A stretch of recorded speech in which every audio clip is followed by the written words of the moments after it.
बहुत घबराहट हो रही है मुझे। क्या सोचकर मैंने पालमपुर में नौकरी ले ली। जिस बच्चे की मैं देखभाल करती हूँ उसी ने मुझे कमरे में बंद कर दिया है और अब खोल भी नहीं रहा है। देव, दरवाजा खोल दो प्लीज। देव, दरवाजा खोल दो प्लीज। कहाँ गया देव? देव प्लीज, बहुत हुआ, अब दरवाजा। देव, ये क्या था? तुमने ये रूम बाहर से बंद क्यों किया? क्योंकि मैं नहीं चाहता आप मुझे छोड़कर चली जाओ।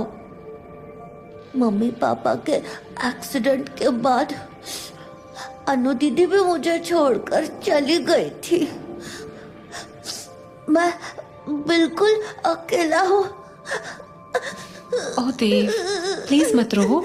तुम अनु दीदी को बहुत मिस करते हो? हाँ, जैसे मम्मी पापा इस दुनिया से चले गए वैसे ही अनु दीदी भी दुनिया से चली गई। अनु का नाम सुनकर मानो मैं सुन पड़ गई। कल शाम को मुझे कुछ बहुत अजीब सा दिखा था। मैंने अनु को देखा था झील के किनारे, देव के करीब। मैंने तुरंत मिसेस भल्ला से पूछा कि अनु यहाँ क्या कर रही है, पर उन्होंने जो मुझे बताया वो चौंकाने वाला था। इम्पॉसिबल। उन्होंने मुझे बताया कि अनु तो मर चुकी है। क्या सच में ये मुमकिन है? क्या इस हवेली में इंसानों के अलावा भी कुछ है? डोंट वरी देव, मैं हूं ना तुम्हारे साथ। मैं तुम्हें छोड़कर कहीं नहीं जाऊंगी, ओके? तुम बिल्कुल टेंशन मत लो। पता है, इतनी रात को तुम्हें अपने कमरे के बाहर नहीं होना चाहिए। अब चलो, मैं तुम्हें तुम्हारे रूम में छोड़कर आती हूँ।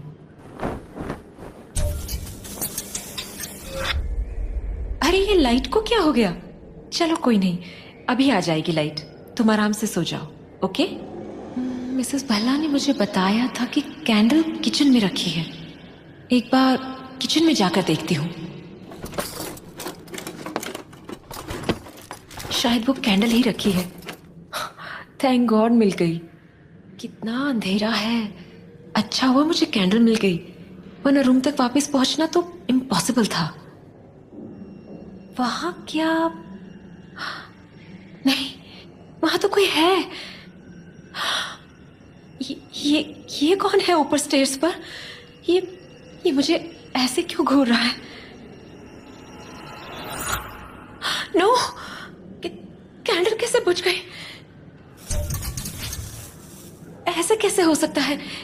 यहाँ तो कोई नहीं है। मुझे कोई तो दिखा था यहाँ। क्या हो गया है मुझे? ये जगह इतनी सुनसान है। शायद मुझे कुछ वहम हो रहा है। मुझे अभी सो जाना चाहिए। अपने रूम में पहुंचकर मैंने झटपट अपने कपड़े चेंज कर लिए। उसके बाद जब मैं लैंप ऑफ करने गई तो मेरी सांस ही अटक गई और दिल जोरों से धड़कने लगा।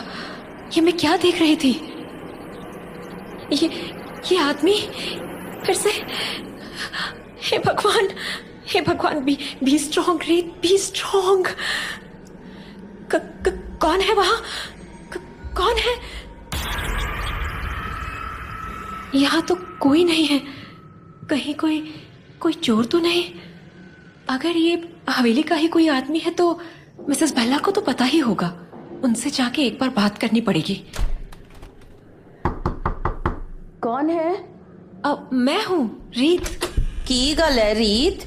इन्नी रात को यहाँ क्या कर रही है? सब ठीक है? हाँ मिसेस भल्ला, सब ठीक है। एक बात पूछनी थी आपसे। गार्ड और माली के अलावा यहाँ प्रॉपर्टी के अंदर और कौन कौन है? इनके अलावा तो कोई नहीं है। माली देर शाम को चला ही जाता है, बस राजू गार्ड रहता है। क्यों, क्या हुआ? और उन दोनों में से कोई भी हवेली के ऊपर वाले हिस्से में जा सकता है क्या? बिल्कुल नहीं जी, सवाल ही नहीं होता। बड़े साहब और मेम साहब के गुजरने के बाद वहाँ कोई भी नहीं जानता। तुसी क्यों पूछ रहे हो? वो मुझे लगा जैसे मैंने वहां किसी को देखा। सीढ़ियों पे एक आदमी था। हो ही नहीं सकता। पर मिसेस भल्ला, सिर्फ सीढ़ियों पे ही नहीं, मुझे ऐसा लगा जैसे वो आदमी मेरे कमरे की खिड़की के ठीक बाहर भी खड़ा था। कहीं कोई चोर तो नहीं? मैं तो बेदी परिवार के यहाँ 25 साल से काम कर रही हूँ। इत्थे कोई चोर कभी भी नहीं आया। तू चिंता न कर। देर रात तक जागने से वहम हो सकता है। जा सो जा। मुझे लगा कि शायद मुझे ही वहम हुआ होगा। आखिर वो जगह थी भी इतनी शांत कि मेरी जगह और कोई होता तो शायद वो भी यही महसूस करता। बस यही सोचकर मैं अपने कमरे में सोने चली गई।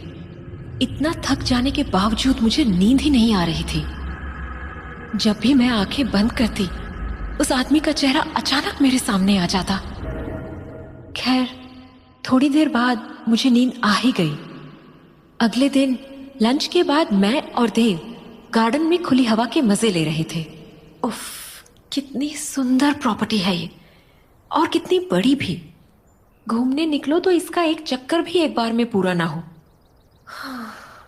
ये फूल कितने प्यारे हैं, ये चाय के बागान। कल की रात अब बस एक बुरे सपने जैसी लग रही है। देव भी कितना एंजॉय कर रहा है उस रंग बिरंगी तितली के साथ। व्हाट? ये छत पे कौन खड़ा है? पर वहां ऊपर तो कोई भी नहीं जाता। ये तो वही आदमी है जो कल रात मुझे दिखा था। ये नीचे किसे ढूंढ रहा है? देव कहाँ गया? अभी तो यही था। देव वो आदमी कहाँ गया? अभी तो मुझे दिखा था। दीदी, मैं यहाँ हूँ। क्या हुआ आपको? आप चीखी क्यों? ओह, हाँ देव, तुम ऐसे अचानक पीछे से आ गए तो मैं थोड़ा डर गई थी। कहाँ चले गए थे तुम? चलो मेरे साथ अंदर चलो, शाम हो रही है। उस आदमी को फिर से छत पर देखकर मैं बहुत ज्यादा डर गई थी। मैं देव को तुरंत उसके कमरे में ले गई। देव, चलो अपनी चेयर पे बैठ जाओ, लाइक अ गुड बॉय। तुम्हें जो कल मैंने पढ़ने के लिए कहा था वो चैप्टर अभी कंप्लीट कर लो, ओके? उसके बाद बेड टाइम। बाहर मत जाना, ठीक है? अंधेरा हो रहा है। मैं बस अभी आई। ओके दीदी। देव को उसके कमरे में छोड़कर मैं मिसेस भल्ला से मिलने आ गई। मैंने सोच लिया था कि मैं पता करके ही रहूंगी कि वो आदमी कौन था। मिसेस भल्ला हर बार की तरह किचन में चाय बना रही थी। मिसेस भल्ला, कोई है जो यहाँ हवेली में खुलेआम घूम रहा है। वो कोई स्टाफ नहीं है, कोई काम करने वाला नहीं है, पर वो फिर भी यहाँ है। कल रात मैंने उसी आदमी को सीढ़ियों पे और अपने रूम के बाहर खिड़की के पास देखा था, और अब मुझे वो फिर से छत पर दिखा। अजीब बात यह है कि वो सिर्फ मुझे ही दिख रहा है, ना आपको ना किसी और को। ठंड रख पुत्र, बैठ, आजा, बैठ जा। अब आराम से बता मैनू, दिखता कैसा था वो? 35 साल का होगा, ठीक ठाक था दिखने में। अब ऊंचे कद का, भूरे बाल, गोल चेहरा, पर उसकी आंखें बहुत अजीब थी। कोई भला इंसान तो बिल्कुल नहीं था वो। नहीं, ये कैसे हो सकता है? क्या आप जानती हैं उसे? कपड़े क्या पहन रखे थे उसने? वेस्ट कोट पहना था? हाँ, उसने वेस्ट कोट पहना था, बहुत ढीला ढाला, जैसे किसी और का हो। आपको कैसे पता कि उसने वेस्ट कोट पहना था? परमजीत, बेदी साहब का खास आदमी। पिछले साल मिस्टर एंड मिसेस बेदी की मौत के बाद जब देव के चाचा राजवीर बेदी यहाँ आए थे, तब उनके साथ ही आया था। बेदी साहब तो चले गए, पर उसनों ऐथे ही छोड़ गए, एस्टेट और हवेली की देखरेख वास्ते। ओके, फिर वो भी चला गया, दुनिया से चला गया। 3 महीने पहले मौत होगी उसकी। क्या? तो मैंने जिसे देखा वो ओह गॉड, तभी उसकी आंखें इतनी अजीब सी थी। कैसे देख रहा था वो मुझे? नो मिसेस भल्ला, आज वो मुझे नहीं, कुछ और देख रहा था। वो इधर उधर देख रहा था, जैसे किसी को ढूंढ रहा हो।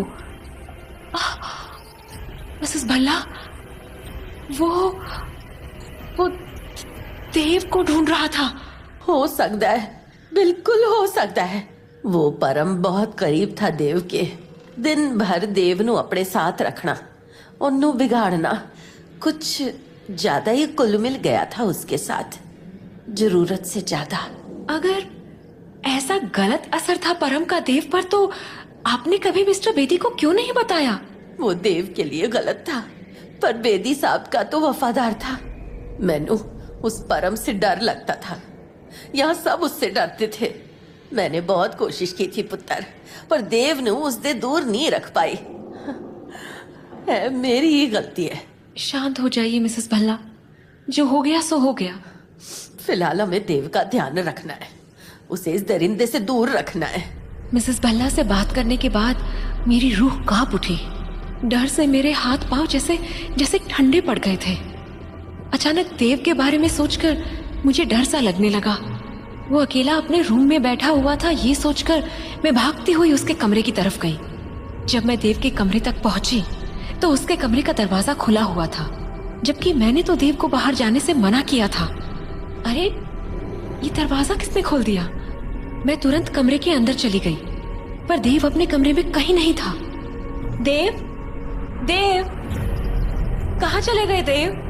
मैं ठीक उस कमरे की खिड़की के सामने खड़ी थी, और जो मैंने बाहर देखा वो देखकर मेरे होश उड़ गए। देव बाहर गार्डन में खड़ा था और ऊपर की ओर देख रहा था। देव, तुम बाहर क्या कर रहे हो?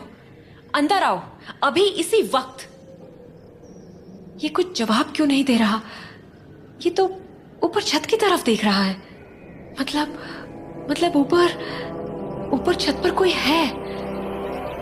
देव, देव, कौन है ऊपर? ओह गॉड, परम। वो पक्का परम को देख रहा है। पर ये ऐसे एकटक क्यों देख रहा है? उसके चेहरे पर कोई एक्सप्रेशन ही नहीं है। अब ये कौन है देव के पीछे? ये तो अन्नू का साया है। फिर से देव, देव जल्दी अंदर आओ, जल्दी। ये देव को ऐसे क्यों देख रही है? ये तो देव की ही तरफ बढ़ रही है। नहीं, मुझे जाना होगा देव के पास। देव, देव वहां से कहीं मत जाना, मैं आ रही हूँ तुम्हारे पास। मिसेस भल्ला, जल्दी आइए बाहर। मैं भागते हुए देव के पास पहुंची। अनु का साया तेजी से हमारी ओर बढ़ रहा था। उसका ध्यान सिर्फ और सिर्फ देव पर था, पर मैंने भी सोच लिया था कि मैं देव को कुछ नहीं होने दूंगी। बस मैं उसी वक्त देव को घर के अंदर ले आई। ओए, क्या होया तुम दोनों को? रीत पुत्र, हाँ, तुम दोनों इन्ने अंधेरे में हवेली के बाहर क्या कर रहे थे? बताओ देव, तुम बाहर क्या कर रहे थे? दीदी, मैं तो अपने रूम में था, मुझे कुछ याद नहीं। मैं यहाँ कैसे पहुँचा? कोई ना मेरा बच्चा, कोई ना, चुप हो जा। हाँ, चुप हो जा बेटा, अभी ऊपर चलकर सो जा, कल बात करेंगे। हाँ, चल मेरे नाल पुत्र, आजा। मैं तो जैसे सदमे में चली गई थी। एक तरफ हवेली के ऊपर परम का भयानक साया, दूसरी तरफ काले कपड़ों में पानी के अंदर से निकलता हुआ अनु का साया, और बीच में मैं और देव। जब मिसेस भल्ला देव को सुलाकर वापस आई तो मेरे पास उनके लिए अनगिनत सवाल थे। रीत पुत्र, क्या हुआ था आज? हालत देख अपनी। बेचारा देव भी बहुत सहमा हुआ था, बड़ी मुश्किल से सुलाया है उसे। मुझे कुछ समझ नहीं आ रहा है मिसेस भल्ला, ये सपना है या हकीकत? मेरे हाथ पांव तो अभी भी कांप रहे हैं। मैं जब देव के कमरे में गई तो वो वहां था ही नहीं। खिड़की से देखा तो नीचे अकेले खड़ा हवेली की छत की तरफ देख रहा था, और मुझे अंदाजा हो गया कि परम ही होगा वहां। पर इतने में वो अनु वहां झील में से निकलकर देव की तरफ आने लगी। बस मैं तभी नीचे भागी और देव को उठाकर अंदर ले आई। आखिर ये दोनों अभी तक यहाँ क्यों भटक रहे हैं? मुझे लगता है मिसेस भल्ला, ये दो आत्माएं जरूर हैं, लेकिन उनका मकसद एक ही है। उन दोनों को देव चाहिए। लेकिन क्यों? वो दोनों देव नु क्यों चाहेंगे? वो दोनों देव के बहुत करीब हुआ करते थे। आप सही कह रही हैं, पहले वो दोनों देव के बहुत करीब थे, पर अब उन्हें देव से क्या चाहिए? वो किस काम आ सकता है उनके? एक आत्मा को भला क्या चाहिए हो सकता है? एक शरीर।